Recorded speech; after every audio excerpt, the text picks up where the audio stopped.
Hey, good morning, everybody. Happy Saturday. Beautiful day here in North Carolina. I'm going to sit out here and enjoy a pipe before I get to some work. And that's what I'm going to talk about today, procrastination, the art of procrastination. But before we get there, man, it's gorgeous.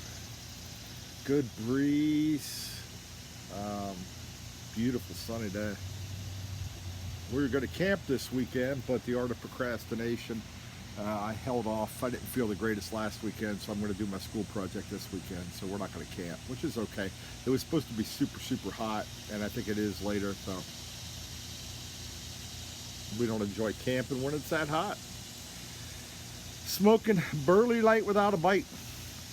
So to me, a pretty basic, no frills, no spills kind of pipe tobacco, kind of like an OTC deal. Reminds me a lot of, a Carter Hall and some of the other ones. It's got some nutty burley. I get some vanilla out of it. It's not complex. It's not going to wow the world. It reminds you of the stuff they used to smoke out of the drugstore many, many years ago. So a lot of people have a love-hate relationship. Some people call it boring, and quite frankly, that's why I enjoy it. I don't want to sit there every time I have a pipe and try to search for unicorn farts and rainbow tears and all that other stuff that Mrs. Buckeye says that people talk about. That's fun to do in a group setting. If you've got 5 or 6 guys and you're all smoking the same blend, and if you're on a house party or doing something like that, that's fun to do on occasion, but I don't do that to smoke a pipe. I'm not that pretentious. I just like to light the pipe and talk to you all. If it tastes good, it tastes good. If it tastes bad, I don't smoke it. I mean, that's just, I don't. Sometimes I'm getting on a tangent. Michigan cherry coffee, fantastic. And Peterson XLO2 is what I'm smoking this in. This was the 2019 Christmas pipe, which I thought was a pretty cool looking pipe at a good price. So I've kind of fallen out of love with my Petersons, especially my systems, my 307s especially. All they do is gurgle anymore. This one not as bad, but I'm trying something new today. And I picked up some of those Norden Keystones, and they're really made for the Norden Keystone pipe, but you can use them in any pipe. And you just put 5 to 10 little stones in the bottom of your bowl, and it acts kind of like a little filter. It keeps the moisture, and probably burley light without a bite is probably not the best to try it with, because this doesn't have a bite anyway, and it's not super wet in my opinion. So maybe this wasn't the best to test it, but so far so good. No gurgle, cool dry smoke like advertised. That might just be the burley though, and not so much the Keystones. Double Western. The caffeine this morning to get going. Diet Mountain Dew is really good. Thanks to my friend Brian getting me hooked on that again. A-hole. I had kicked the habit, and now, a month or so, 2 months ago, he came down and had that, and I had some, and back on the horse.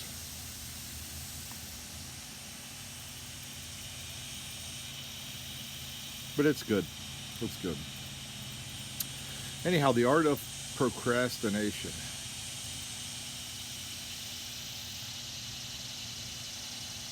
And I call it an art because it's taken almost 48 years to perfect this. It is a strong skill I possess, the ability to put off what should be done today, especially when it comes to housework and schoolwork. I can procrastinate with the best of them. And it don't take much, man. It don't take much. YouTube video, a squirrel, a bumblebee. Really, I can find a reason to put off anything. So I've got one project left in this class. I'm rocking an honors grade. I could, half butt the project and still easily pass the class and not worry about it. A lot of people will do that. That's the other piece of me. I can procrastinate well, but then the OCD kicks in, and if I'm going to do something, I can't do it half-ass once I get doing it. So I end up spending the time and doing it right. Once I get started, it's just getting started.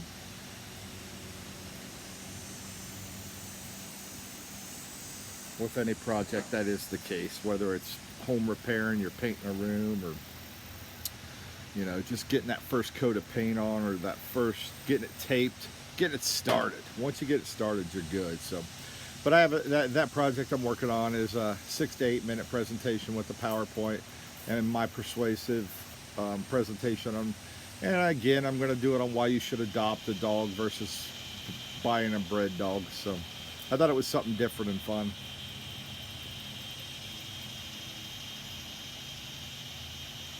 So I'll hopefully get the PowerPoint thrown together today, and just the video is going to be easy. Hell, I'm already at 6 minutes here and I'm done, That's not going to be hard. It's just going to get the talking points onto the presentation, and that's not hard, but getting the pictures put on the presentation and the graphs and the charts.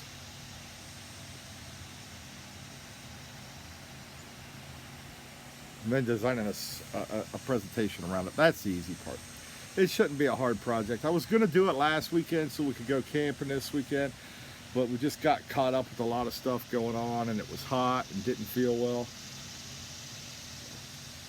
And quite frankly, the school helped me out because they didn't have all the resources I needed. I started to do this last weekend, but they didn't have all the resources I needed, the example templates and everything that they put out for me to go ahead and do this. Not that I needed it, but again, if I'm going to do something, I'm going to do it right. I'm not going to half-ass it. So I wanted to make sure I had all the data and the information, and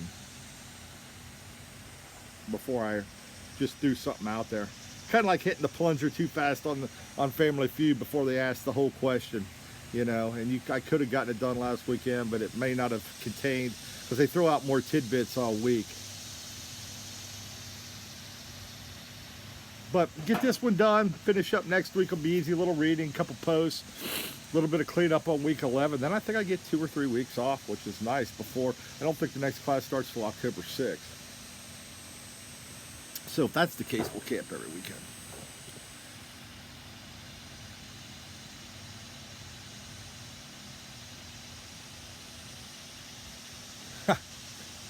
I'll leave you with a funny story.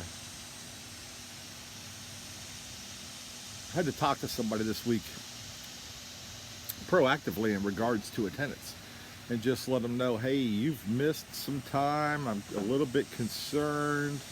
Of course, it's, I always encourage people, if it's medical, get an FMLA. That covers you. That's what the LOA process is for. Didn't hold the person accountable.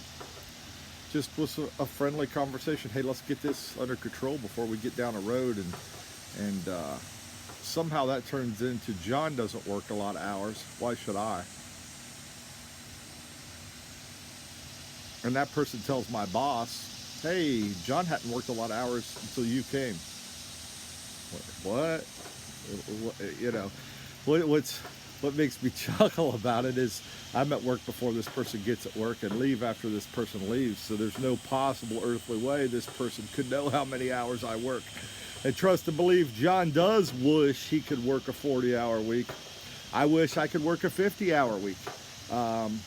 This last week, just at work, was 60 plus, not to mention the time I spend at the house. Most work weeks are 60, 70 hours.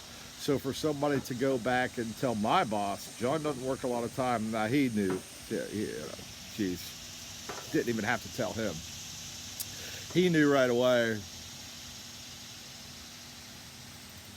that was not the truth. But man, sometimes people come up with the craziest things, and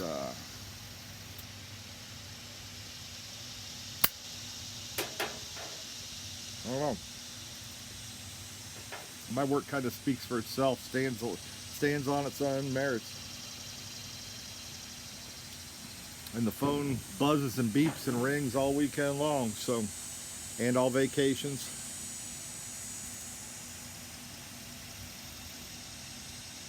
But that's part of life. I don't care. I'm not boasting about that. It just, that one caught me off guard. You know, if you wanted to say John's, has high expectations and, nitpicks us, well, I could probably live with that. Maybe that is true. I do have high expectations, and I try not to nitpick, but sometimes I can be guilty of it.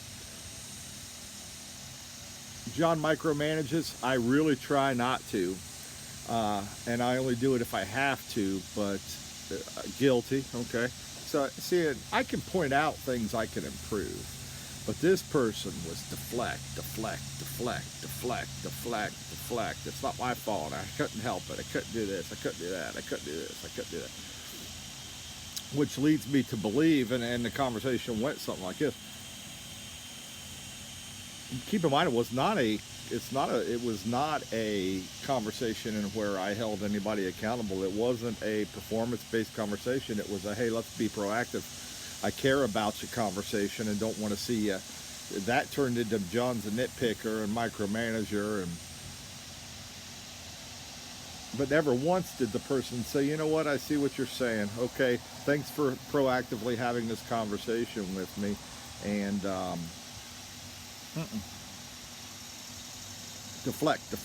So I told the person, 30 years of doing this, anytime somebody deflects and doesn't take one single bullet of ownership, that tells me, without question, that person has a guilty conscience, and they know they're just trying to justify their underperformance or their whatever you want to say, their misses, their underperformance, their whatever. They're just trying to justify it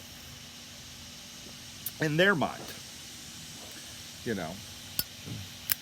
When you talk to somebody, people know how they're performing. Geez, I know how I'm performing.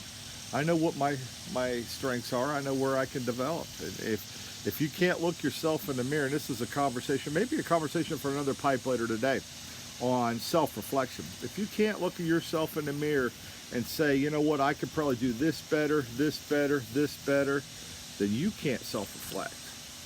You need to look at that. Because we all, I don't care if you're sitting president of the United States, I don't care if you're CEO of a company, CEO of Walmart, I see his face, why am I drawing a blank? Fantastic leader, Doug McMillon, just a fantastic guy, fantastic leader. I guarantee you, if you would ask Doug McMillon, what are some of your developmental needs, he would tell you without a question. He would be able to say, I could do this better, I could do that better. Sam Walton, I could do this a little bit better, I could do that a little bit better. When you can't come up with one, yeah, yikes.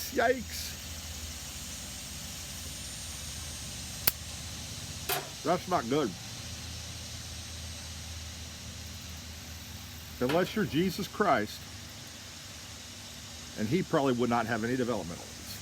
Aside from him, we all have them. And it may not be, and that's the catch-22. Developmental needs does not mean it's something you're doing poorly. It just means it's something that may not be as strong as your other skill set. Something you could do better. Something that you could do, you could self-reflect and take a deep breath. Again, for me, it's holding people to a higher standard and micromanaging them to that higher standard. I know I can have the tendency to do that. I could take a deep breath and say, wow, you're really holding them to a high standard. Especially folks that don't hold themselves to any standard. I could really, really push them, and I can really, really micromanage the heck out of them. And micromanagement technically is a tool that can be used for underperformers. It's not always a bad thing. We tend to think of it as a bad thing, and in context, it is something I can improve, but it's not always bad. There are times you need to micromanage people. That's just leadership 101. But man, what a tangent. Check this out, 15 minutes talking, no problems, and I don't worry about, but a lot of the classes worried about a 6 to 8 minute video. My worry is keeping it to 6 to 8 minutes. Anyhow,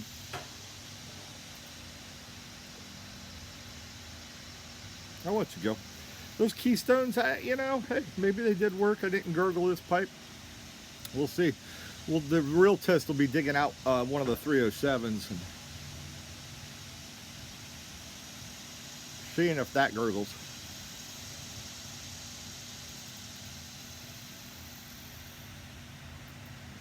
Burley light without a bite, fantastic, fantastic for in the morning where you don't want to think about anything. And if you're not a tobacco snob and only smoke Esoterica and Samuel Galwa, I enjoy those. I love them as much as the next person, but